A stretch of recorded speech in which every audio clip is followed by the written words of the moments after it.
Now let's move to the ecological pyramids. Ecological pyramids क्या होते हैं? ट्रॉपिक हमें पता है।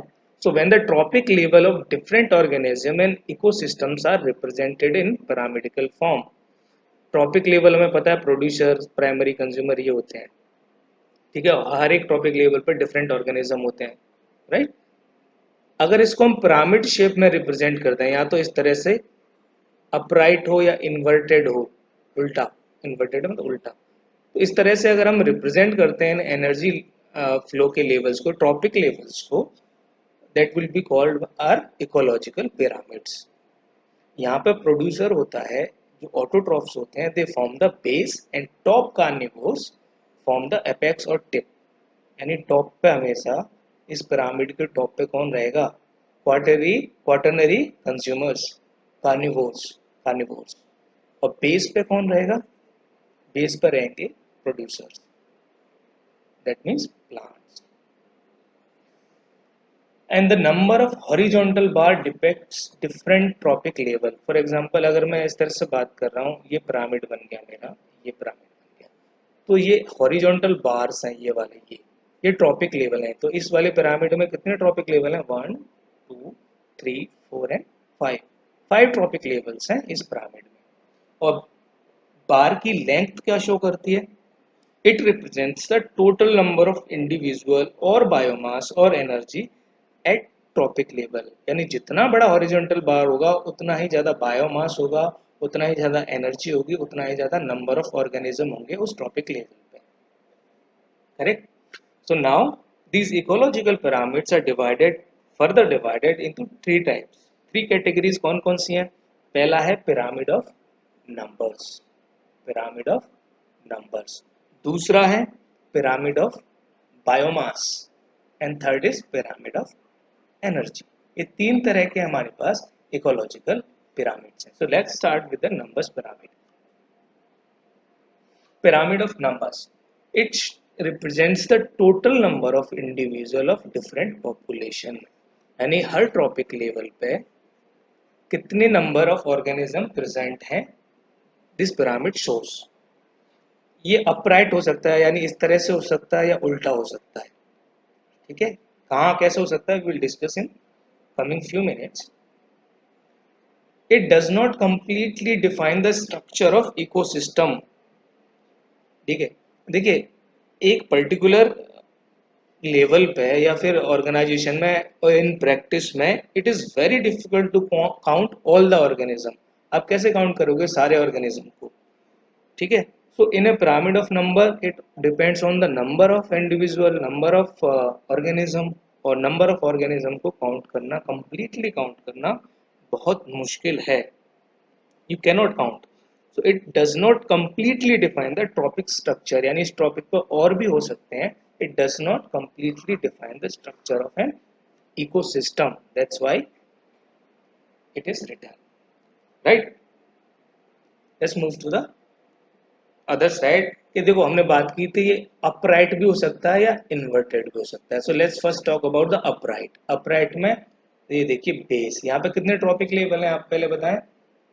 1 2 3 4 एंड 5, 5 ट्रॉपिक लेवल्स हैं। पहला ट्रॉपिक सबसे बड़ा बेस, यानी हॉरिजॉन्टल बार की लेंथ बड़ी है, यानी कि नंबर ज्यादा होगा। प्रोड्यूसर्स यानी ग्रासेस, यहाँ पे grasses are producer, they are bigger in number. They are again, grasses are eaten by herbivores, यानी ग्रास होपर। यहाँ पे एग्जांपल लेते हैं, ग्रास होपर नंबर्स में कम है, तो जैसे जैसे हम ऊपर जाते जाएंगे हमारा नंबर ऑफ ऑर्गेनिज्म कम होता जाएगा। देखिए टॉप कार्निवोर्स पिकक है जो स्नेक्स को कंज्यूम करता है, वो कितने लिमिटेड हैं। So such type of upright pyramid of number is mainly seen in the pond and grassland ecosystem। pond और grassland ecosystem में generally इस तरह के upright pyramid of number देखे जाते हैं। So as we go higher in the tropic level, the number of individual of different population decreases, ठीक है। अब grasses यहाँ पे producer क्यों है? क्योंकि पहला तो autotroph है, राइट, प्रोड्यूसर है। अगेन ट्री क्यों नहीं है? ट्री इसीलिए नहीं है क्यों, because grasses are found in abundance in grasslands। Grassland ecosystem की बात हो रही है यहाँ पे। ग्रासलैंड, ये देखिए ग्रासलैंड इकोसिस्टम। इस इकोसिस्टम में, ग्रासलैंड इकोसिस्टम में ग्रासेस अबंडेंस में होंगी, ठीक है। अब ग्रास होपर्स को फाइनली कंज्यूम किया जाता है रेड द्वारा। रेड को कंज्यूम कर लिया जाता है स्नेक स्नेक को फीड किया जाता है पीकॉक द्वारा। तो एक तरह से ये पूरा इकोलॉजिकल पिरामिड है, राइट। अब इन्वर्टेड कैसे होता है? इन्वर्टेड हो सकता है या फिर स्पिंडल शेप्ड। इस वाले को स्पिंडल शेप्ड कहते हैं। स्पिंडल शेप्ड का क्या मतलब है कि पहले स्मॉल स्पीसीज एकदम बढ़ेंगी, प्रोड्यूसर सबसे नीचे होगा, कम होंगे, वो बढ़ रही हैं, फिर अचानक से फिर घटने लग जाएंगी। Way the number of species पहले तो बढ़ती हैं फिर घटती हैं, राइट। और जो इन्वर्टेड पिरामिड ऑफ नंबर होता है उसमें बेस प्रोड्यूसर का ही होता है। प्रोड्यूसर यानी कि ट्रीज या प्लांट्स ही रहेंगे बेस में, लेकिन उनका नंबर कम होगा। They will be less in number. जैसे जैसे हम ट्रॉपिक लेवल पे ऊपर जाएंगे, ट्रॉपिक लेवल पे जैसे जैसे हम ऊपर जाएंगे, द नंबर ऑफ ऑर्गेनिज्म और individual will increase. This inverted pyramid is mainly seen in ecosystem, tree ecosystem. कैसे? एक ट्री है, एक ट्री पे फीड करने वाली डिपेंडेंट बहुत सारे हर्बीवोर्स हैं, उनके सीड्स पे डिपेंडेंट, लीव्स पे डिपेंडेंट या फ्रूट पे डिपेंडेंट बहुत सारी बर्ड्स हो सकते हैं। फॉर एग्जांपल एक ट्री है, उस पर पैरट भी डिपेंडेंट हो सकते हैं, उस पर एक अलग तरह की बर्ड्स होते हैं, गौरैया बोलते हैं बर्ड्स, वो भी डिपेंडेंट हैं। तो ऐसे कई सारे ऑर्गेनिज्म हैं जो ट्री पे डिपेंडेंट है। नंबर ऑफ ऑर्गेनिज्म बढ़ गया, इन वाले ऑर्गेनिज्म यानी बर्ड्स पे different kind of parasite depend कर सकते हैं, वो और भी ज़्यादा नंबर में होंगे। और इन पैरासाइट्स पे डिपेंड कौन करेगा? हाइपर पैरासाइट, वो बहुत ज़्यादा नंबर में होंगे, जो बहुत माइक्रो होते हैं, तो नंबर विल बी हायर। तो हमने इन्वर्टेड भी देख लिया, स्पिंडल शेप्ड भी देख लिया, और अपराइट पिरामिड देख लिया। Number upright pyramid generally in case of pond and grassland, और ट्रीज इकोसिस्टम जनरली इन्वर्टेड होते हैं। इसी तरह ये स्पिंडल शेप में देख लीजिए ट्री, वही हर्बीवोर्स यानी बर्ड्स वगैरह हैं, और उनको खाने वाले जो ईगल होते हैं, टॉप कार्निवोर्स होते हैं, वो और भी कम होते हैं, ठीक है। तो ये इस तरह के शेप में भी आ सकता है, कोई सभी शेप ले सकता है pyramid of number. Now let's move to the next slide, which is pyramid of biomass. Pyramid of biomass is usually determined by collecting the weight of all organism। यानी कि एक पर्टिकुलर ट्रॉपिक लेवल को occupy करने वाले जितने भी organism हैं, उनको सेपरेटली उनका ड्राई वेट मेजर कर लिया जाता है, उसको कहते हैं बायोमास। अब ये एक पर्टिकुलर एरिया में एक लेवल, पर्टिकुलर ट्रॉपिक लेवल के लिए होता है, ड्राई वेट को मेजर किया जाता है। ड्राई वेट को क्यों मेजर किया जाता है? क्योंकि ड्राई वेट बायोमास का एक्यूरेट मेजर है। इसे हम एक्यूरेटली एक ट्रॉपिक लेवल को रिप्रेजेंट कर सकते हैं, ठीक है। अच्छा, नंबर ऑफ पिरामिड में दिक्कत क्या थी? साइज का डिफरेंस था। देखिए हमने देखा था कि बर्ड्स साइज में बड़ी हैं, पैरासाइट साइज में बहुत छोटे थे, और हाइपर पैरासाइट और भी छोटे थे, लेकिन नंबर में बहुत ज़्यादा थे, इसलिए अपराइट। बायोमास का जब हम पिरामिड कंसीडर करते हैं, it overcomes the size difference problems because all kinds of organism at a trophic level are weighted. उनका वेट कर लिया जाता है, ड्राई वेट ले लिया जाता है, और उसको किस फॉर्म में लिया जाता है? ग्राम्स पर मीटर स्क्वायर, यानी एक स्पेसिफिक एरिया में कितना ग्राम उस पर्टिकुलर ऑर्गेनिज्म का ड्राई वेट है, दैट इज बायोमास, ठीक है। और हर ट्रॉपिक लेवल में एक सर्टेन मास होता है किसी लिविंग मटेरियल का एक पर्टिकुलर टाइम पीरियड पे, यानी एक पर्टिकुलर टाइम पीरियड पे एक सर्टेन मास रहेगा, एक पर्टिकुलर मास रहेगा अलग अलग ऑर्गेनिज्म का ड्राई वेट, उसको टोटल एक पर्टिकुलर लेवल पे क्या किया जाता है? कहा जाता है स्टैंडिंग क्रॉप। ये एक टर्मिनोलॉजीज हैं, आपको कभी ऐसे याद क्वेश्चन पूछा जाए या फिर कभी इस तरह की इंफॉर्मेशन काम आए तो बस आप याद रखिए स्टैंडिंग क्रॉप किसे कहा जाता है कि each trophic level has a certain mass of living material living material का हर ट्रॉपिक लेवल पे एक सर्टेन मास रहता है at a particular time, that is called standing crop. ये भी दोनों तरह के हो सकते हैं, अपराइट और inverted. Let's talk about the upright first. The biomass decreases. Upright का मतलब क्या होता है, बेस बड़ा है और टॉप छोटा है, यानी कि बायोमास प्रोड्यूसर लेवल से ट्रॉपिक में जैसे जैसे हम आगे बढ़ रहे हैं बायोमास डिक्रीज हो रहा है, that is upright. This is mainly seen in terrestrial ecosystem. For example again वही प्रोड्यूसर ले लो, 1000 किलो का यहाँ पे ग्रासेस हैं, वेट लिया गया उनका ड्राई मास, उनको खाने वाले कम लोग हैं, उसका लिया गया ड्राई वेट लिया गया, दैट केम 100 kg, जैसे डियर रैबिट सबका।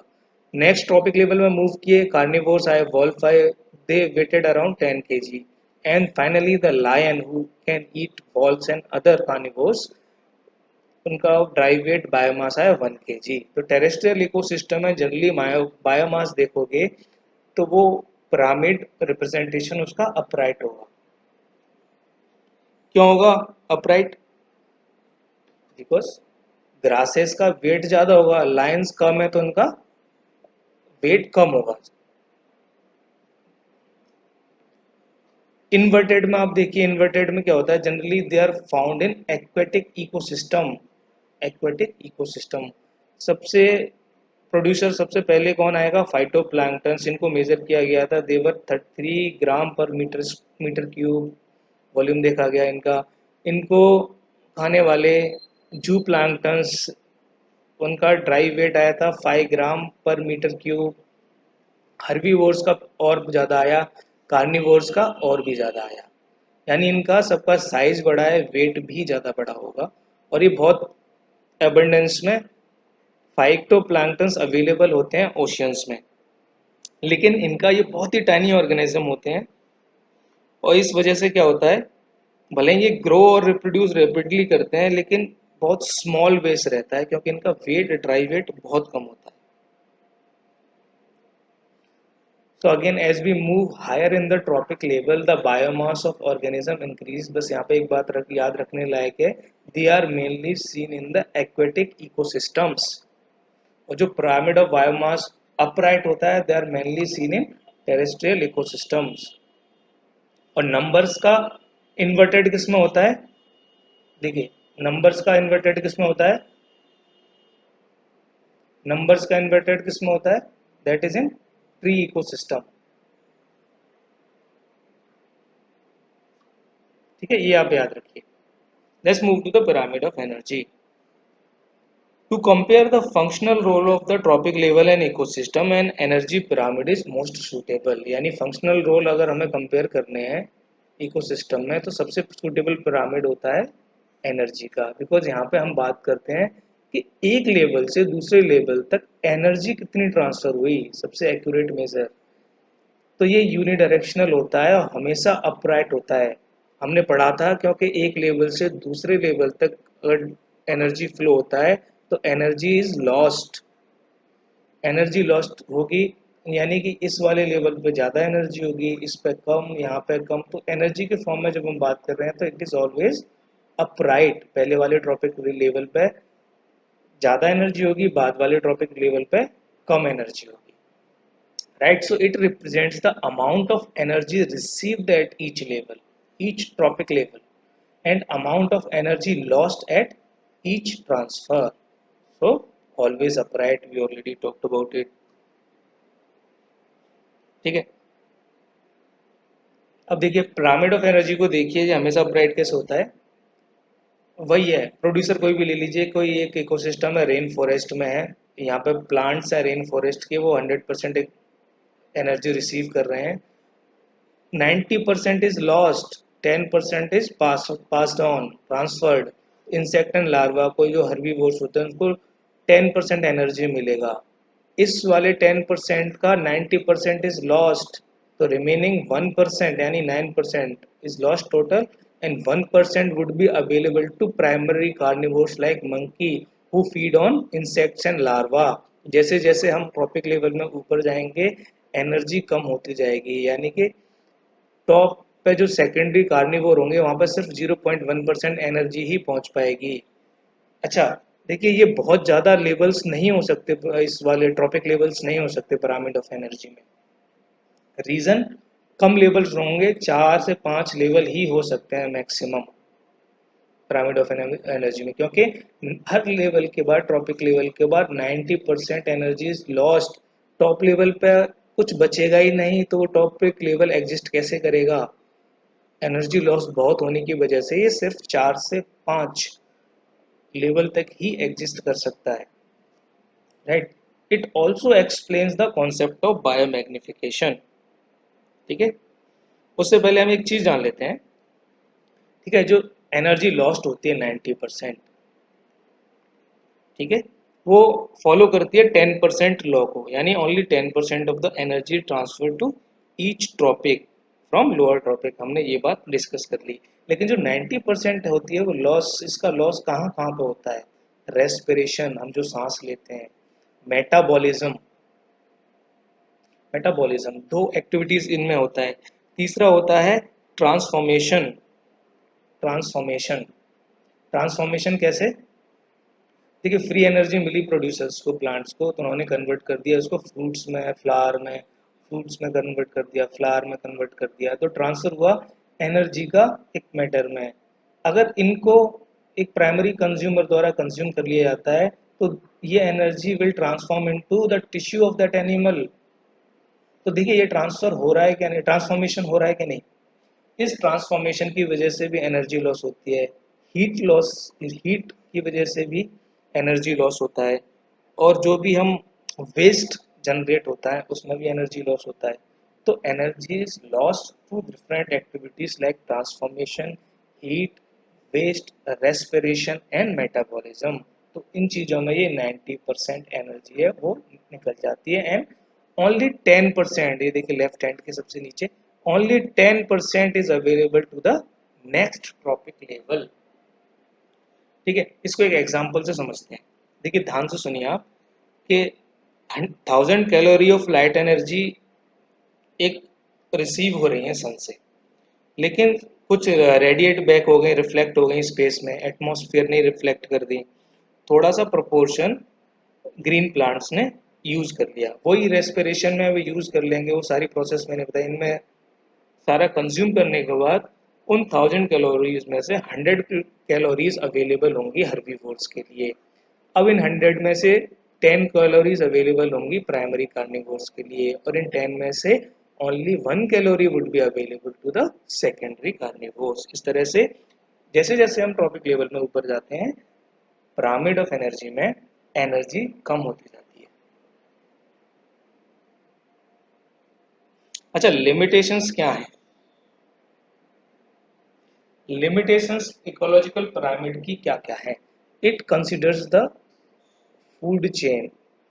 देखिए इसने हमेशा ट्रॉपिक इकोलॉजिकल पिरामिड्स में हम बात कर रहे हैं कि एक ट्रॉपिक लेवल से दूसरे ट्रॉपिक लेवल में, फिर फिर नेक्स्ट ट्रॉपिक लेवल में, तो एक पर्टिकुलर सेट मानना है कि ये वाले एनिमल यहाँ पे होंगे, ये वाले एनिमल यहाँ पे होंगे, और एक ट्रॉपिक लेवल के एनिमल दूसरे ट्रॉपिक लेवल के, यानी पिछले ट्रॉपिक लेवल के एनिमल को कंज्यूम करते हैं, और ये सबसे जो सेकेंड लेवल के प्राइमरी कंज्यूमर्स होते हैं वो प्रोड्यूसर को कंज्यूम करते हैं। ठीक है, यानी कि ये इकोलॉजिकल पिरामिड्स एक सिंपल फूड चेन को कंसीडर करते हैं, जबकि in practice, in reality there is a concept of food web. बहुत सारी फूड चेन्स हो सकती हैं, आपस में इंटरेक्ट करती हैं, इन सबको कंसीडर नहीं करता ecological pyramid. That is a first limitation. Second limitation ये कंसीडर करता है कि एक पर्टिकुलर टाइप की स्पीसीज होती हैं एक ट्रॉपिक लेवल पे, एक स्पीसीज यानी कि ग्रास है, that is being eaten by grasshoppers या अदर इंसेक्ट्स। वो बाकी और स्पीसीज जो ग्रास पर डिपेंडेंट होती हैं उनको कंसीडर जनरली नहीं करता। जैसे ह्यूमन बीइंग है, ह्यूमन बीइंग को इसने कहाँ क्लासीफाई किया होगा? क्योंकि ह्यूमन बीइंग ग्रास भी कंज्यूम करता है, एनिमल भी कंज्यूम करता है, तो ये कौन से ट्रॉपिक लेवल में आएगा, राइट? तो ये दूसरी लिमिटेशन।